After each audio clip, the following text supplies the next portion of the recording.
मनीष झा जी ने हमें जैसा कि बताया था कि एलईसी कोर्स के अंतर्गत उन्होंने एक बहुत ही रोचक विषय चयनित किया है कि उत्तराखंड में विलुप्त होती लोक भाषाओं के प्रयोग द्वारा बच्चों के भीतर पुस्तकों के प्रति उनकी रुचि जागृत करना एवं जिज्ञासा जागृत करना।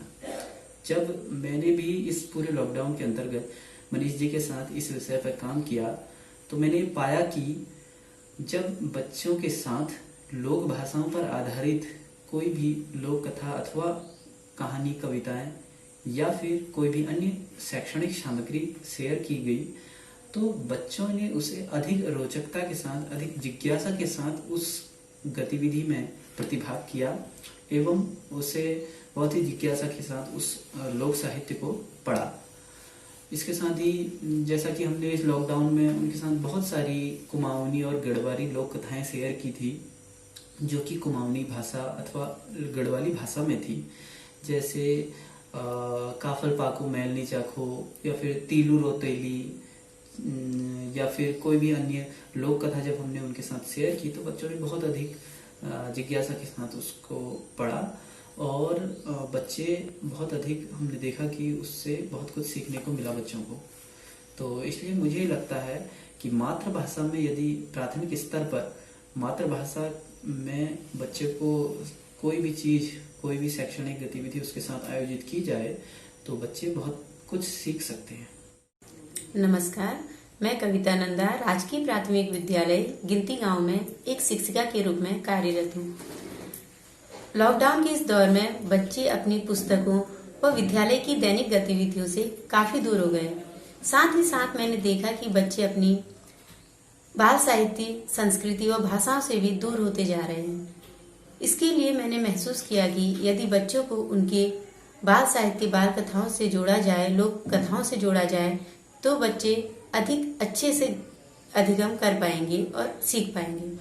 इसके लिए मैंने हिमोत्थान टाटा ट्रस्ट के मनीष झा जी द्वारा भेजी गई लोक कथाओं व साहित्य पर आधारित पुस्तकों का अवलोकन किया और उन पुस्तकों को अपने विद्यालय के बच्चों के साथ साझा किया, जिसमें मैंने देखा कि बच्चे उन पुस्तकों को पढ़ने में काफी रुचि ले रहे थे और उसमें लिखी हुई बातों को समझ पा रहे थे, क्योंकि बच्चे लोक कथाओं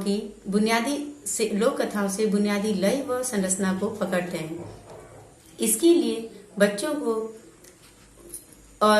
के बीच में लोक कथाओं व साहित्य का अधिक से अधिक प्रचार प्रसार करना काफी आवश्यक है। नमस्कार, मेरा नाम गंगा गोस्वामी है। मैं नवज्योति पब्लिक स्कूल कोटाबाग में शिक्षिका हूँ और शिक्षिका होने के नाते शिक्षण क्षेत्र में मेरे कुछ अनुभव रहे हैं। इन्हीं अनुभवों को मैं आपके साथ शेयर करना चाहती हूँ। लोक कथाएं और मातृभाषा का प्रभाव से शिक्षा पद्धति को कैसे बेहतर बनाया जा सकता है। इसी क्रम में हिमोत्थान टाटा ट्रस्ट द्वारा मनीष झा जी द्वारा प्रदत्त पुस्तकों के माध्यम से उनके द्वारा प्रदान किया गया बाल साहित्य को हमने अपने विद्यालय में आयोजित गतिविधियों में शेयर किया, जिनमें मैंने पाया कि बच्चे बाल साहित्य को लेकर जो कि उनकी लोक कथाएं, लोक भाषा, मातृभाषा में मौजूद था, उसे लेकर काफी उत्साहित हैं और उसे सीखने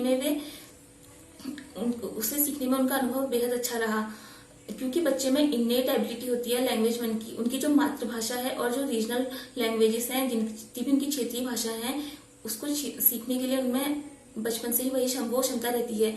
तो मैंने ये महसूस किया कि क्यों ना हम उनकी जो अंदर एबिलिटी पहले से मौजूद है उसी को उसका विकास करके उन्हें अधिगम क्षमता में बेहतर बनाया जाए। तो इसी प्रयास में मैंने उनको विभिन्न पुस्तकें, कहानियां जिनमें लोकोक्तियां, मुहावरों का प्रयोग आदि था, इनके माध्यम से शेयर किया, जिसमें उनकी इंटरेस्ट देखने को मिला, जिससे उन्हें सीखने के लिए आसानी हो रही है और वे सीखने में आनंदित महसूस कर रहे हैं। नमस्कार, मेरा नाम हंसिका नेगी है। मैं कक्षा 4 की छात्र हूँ। मेरे विद्यालय का नाम राजकीय प्राथमिक विद्यालय गिनती गांव है। जो हिमोत्थान टाटा ट्रस्ट के द्वारा जो लोक कथाएं भेजी थी, उसमें से मुझे एक लोक कथा मुझे बहुत अच्छी लगी, जिसका नाम था काफल पाखो मैंने नहीं चाखो। एक बार एक गांव में एक औरत होती है, उसकी एक बच्ची होती है। उसकी माँ एक दिन एक टोकरी में बहुत सारे काफल लाती है। काफल लाने के बाद उसे वह धूप पे रख देती है।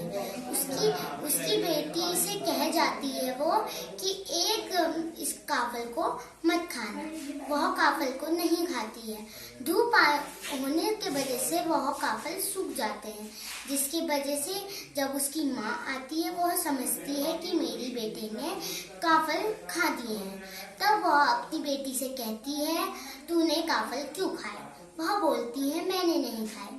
वो बोलती है, झूठ मत बोल, तूने ही खाए हैं।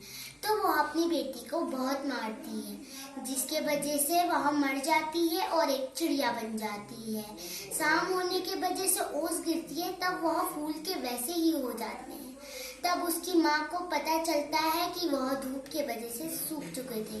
उसकी माँ को बहुत अफसोस हुआ और वह भी मर गई।